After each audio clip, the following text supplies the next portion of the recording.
You know about severe thunderstorm warnings, the winter storm warnings. This is your warning that tomorrow is a day where the metro area is under an extreme critical fire risk. We are talking warm temperatures, high winds, low humidity. That forecast is going well beyond the foothills. Marshall Zollinger is looking at why suburban areas don't need to freak out, but really should be prepared for anything. In a previous Colorado, the sound of wind in a field would be peaceful.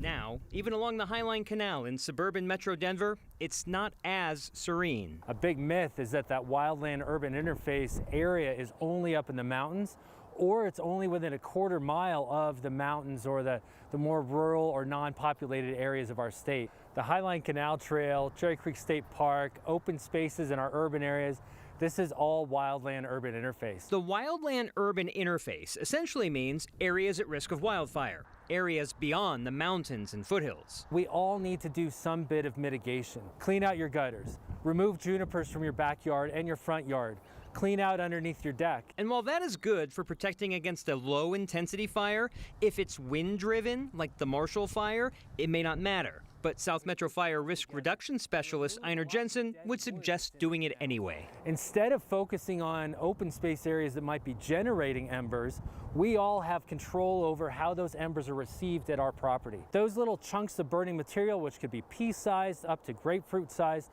as they get lofted above a fire and then blown downwind of the fire, when they land, if they have enough heat in them to dry and vaporize the fuels that they land on, then you could have a spot fire. Simply having embers land isn't necessarily a bad thing, but if the embers are received by an easy fuel, like a bed of pine needles or a juniper or a pinyon pine, that could spell disaster. So on days like Friday, when the metro area is deemed an extreme critical risk of fire, Jensen suggests 1, don't start a fire. 2, be prepared to leave. Don't wait for the red flag day, but always have a kit of important papers, backup medications, backup pair of glasses, backup equipment or supplies for your pets. So if you do need to leave at a moment's notice, you know how to get out quickly.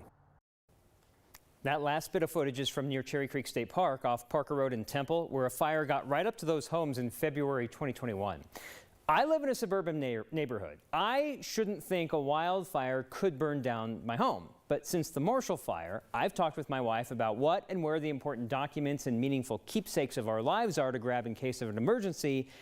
And I've taken another step of taking a photo of every room in my house. I've learned this from victims of fire, where you need this just in case insurance is going to push back at any point.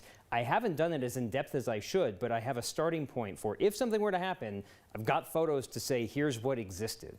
You know, we talk about this a lot, right? We both moved out, away from the city center. I'm in a neighborhood that backs up against this open grassy area, and that has us worried. And that's a great place to just start when it can feel a little bit overwhelming on what to do. At least just having that discussion. And I remember when I was a kid, we used to have, in elementary school, they'd say, go home and talk to your parents about how you're going to escape your home in a fire. Right. And now what I was talking with Einar Jensen about was you might need to talk about how you're going to escape your neighborhood in case of a fire. Exactly. Well, thanks so much for that. I appreciate it, Marshall.